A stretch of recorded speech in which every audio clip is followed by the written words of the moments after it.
আলহামদুলিল্লাহ আমরা আছি ভালো।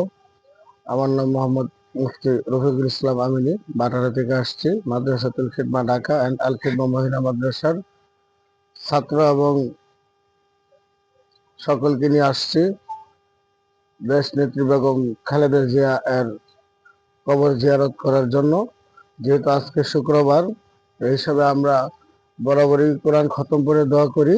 আজকেও আমরা এক খতম কোরআন পড়ে দোয়া করতেছি।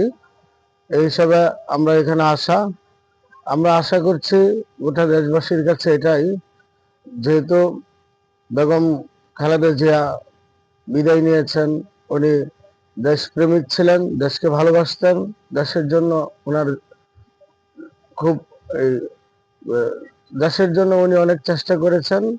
আর ওলামায়ে কেরামকে উনি ভালোবাসতেন, ইসলামকে পছন্দ করতেন, ইসলাম বিদ্বেষী ছিলেন না। এই হিসাবে ওনার হক আছে আমাদের